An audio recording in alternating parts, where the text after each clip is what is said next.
Most budgets fail for the same reason extreme diets fail.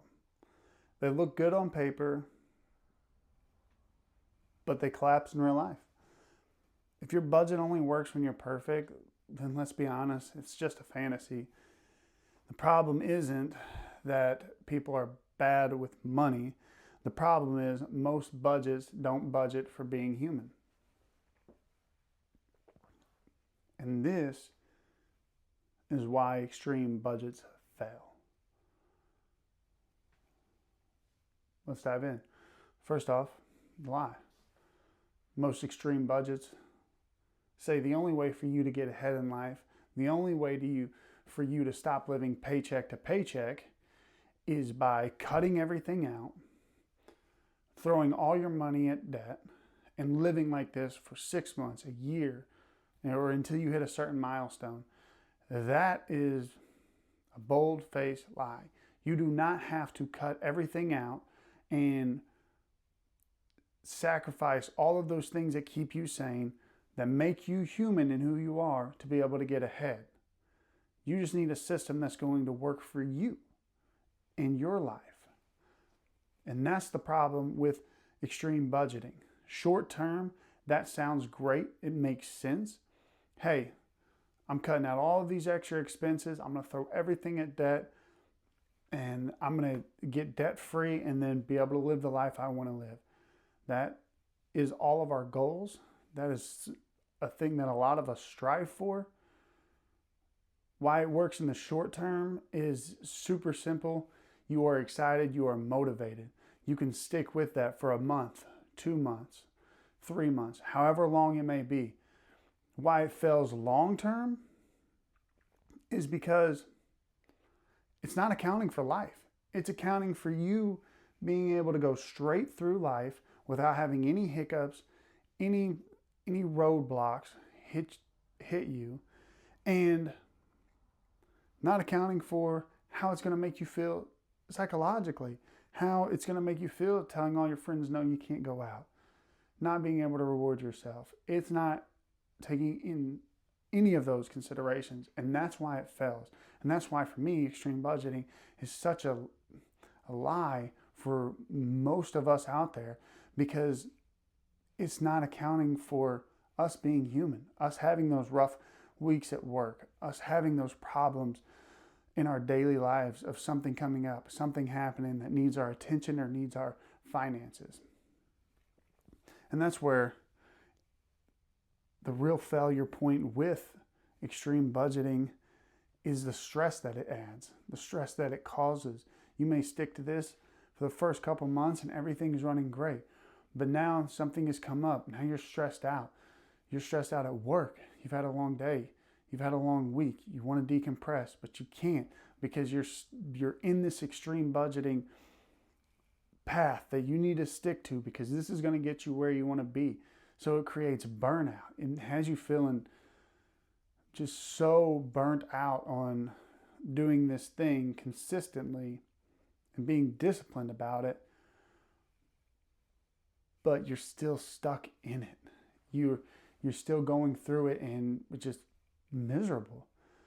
And when you get stress and burnout from these extreme budgeting systems, what happens is it creates that stage of rebound spending, where there comes a point you're going to be stressed out, you're going to be burned out, and you're going to look at what you've been doing for the past couple months, couple weeks, whatever it may be, and say to yourself, hey, I've been disciplined for long enough. I've been doing a great job.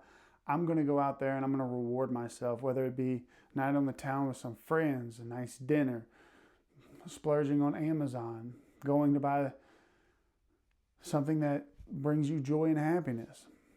This is where the failure point really starts taking shape, because once you open up those doors for spending off coming out of those past couple months, weeks, years of extreme budgeting, you open up the floodgates.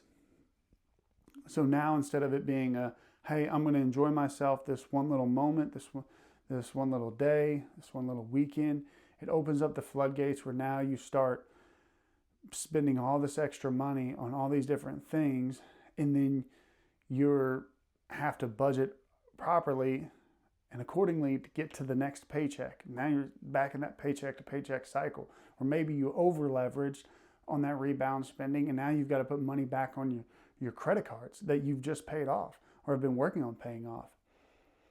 Now you're looking at this credit card balance that you put money back on, and you're feeling guilty. You're feeling shame. It doesn't feel good. You're like, I've just worked so hard to get this thing accomplished, and now I'm right back to square one. It may not be as bad as it was, but now there's more money that I have to pay off, more time that this is going to take. This budgeting, this extreme budgeting system was supposed to be for a year. Now it's going to be longer than that because of this one instance, this one slip up. So you get in this guilt loop and you start feeling awful about not sticking to the extreme budgeting plan. And that leaves you to feeling shame. That leaves you to questioning, well, why don't I have enough discipline? I guess I'm not disciplined enough for this. What if I can't get back to where I was? Or what if this happens again? All these thoughts start running through your head, and you start feeling guilty about this. And that's why it fails. Because then you're like, maybe this just isn't for me. Maybe I'm not disciplined enough. Maybe I don't know how to do this or stick to it. And you stop. You don't go back to it. And you're back living in that same paycheck to paycheck cycle before you even started this. Wondering, how am I going to get ahead? How am I going to get the things accomplished? And that's because you are not budgeting for being human. These extreme budgeting systems do not budget for being human. And that's where I counter everything that is extreme budgeting related. You have to budget for being human. In our last video, we went over financial leaks. All those things that you spend money on monthly that are not needed or not necessities. In those financial leaks, there are your sanity expenses. And sanity expenses are the things that help you decompress, help you feel joy, help you get through the next work week, the next month. Sanity expenses are so important when it comes to budgeting because it allows you to get that moment of relief, that moment of filling your cup up without damaging or disrupting the plan and path that you are on.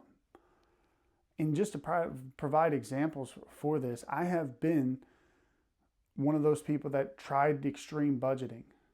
It failed for me. And the reason why is everything I listed. I got stressed. I got burned out. Well, when me and my wife were sitting down building our new budgeting system of how we were going to try and get ahead and pay off debt and build up our savings account, we realized we're human. We need to allow that room for being human. So we have 2 sanity expenses that we spend on every month, no matter what. And that is date night. So every payday, we will go, and we get paid bi-weekly, we will go out to eat dinner, go out with friends if we want to hang out and have some drinks, or we'll go out to a nice dinner, we'll go get tickets somewhere. We use date night as a way to reward ourselves for the past 2 weeks of being diligent, cooking at home, and paying our bills, paying off debt, and building up our savings account. That sanity expense right there is something we always look forward to, so we know that that's coming. So everything else, whether we've had a bad day or a stressful day at work, we can just let it roll. Same with my other sanity expense, which is golf. I love to golf, so every week we set away $50 for golfing. And now come one week, if I don't utilize it, don't go to the simulator, go to a golf range, that just rolls over into my sanity expense account. And that just allows that to accrue. So I'm still always putting that there. But then come the next week, now I have $100 sitting in there instead of $50. So if I want to go to a nicer golf course, I can. Or if it's been a couple weeks and I still have a chunk of money sitting in there, maybe I'll buy that golf shirt I wanted and still go golfing. Or keep letting it accrue and build. We always pull out our sanity expenses though, no matter what, because these are the things we can look forward to that allow us to help stick to our system we've created. And that's where budgeting for being human is so important. You have to have things that you can do that allow you to stay moving forward and stay on that path. And that's why extreme budgeting fails. These sanity expenses are always predetermined. There's no impulsiveness with them. So we know exactly what we're budgeting for. And I encourage you to do the same thing. Last video, you looked at your financial leaks. This video, think about those financial leaks and write down what are those 1 to 2 sanity expenses that I really enjoy that I want to keep, and what else can I just cut out that I don't really need, doesn't really provide any value, and doesn't keep me sane. Determine those sanity expenses, and I promise you, you're going to be able to budget without feeling guilty. And that, my friends, is where the fire really starts growing. Things really start moving forward at a rapid rate. So as we're going through this, we're creating systems that allow you to budget for being human, and we're building multiple little microsystems onto a big system that just starts working like clockwork and becomes sustainable. Long-term success is the most important thing here, and that's what I want to help you create, is that long-term sustainability. My wife and I have been doing our budgeting system now for over a year, and I'm telling you, it works so well. And we went through multiple different things, tried multiple different budgeting ways, and have failed, and then have found golden nuggets that now I'm going to bring to you. So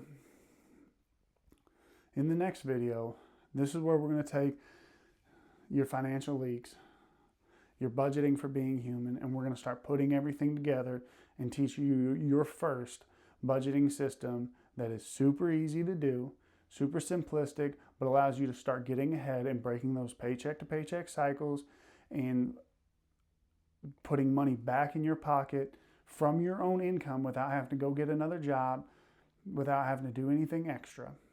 So make sure to hit that subscribe button, like this video. It's absolutely free for you. It helps me grow this channel. I have a lot of goals and ideas for this channel. So by doing that, you're going to help put me in that YouTube algorithm. So one, I can reach more people that are just like you and help them out building a system that is for being human, but also help me grow this channel where I can accomplish all these ideas that I want to do, be able to really build a community and give back. So please, just 2 little clicks, subscribe, like, helps me out tremendously, absolutely free to you. But other than that, this is Derek, and I want to welcome you back to the Happy Piggy Bank and get ready for episode number 3.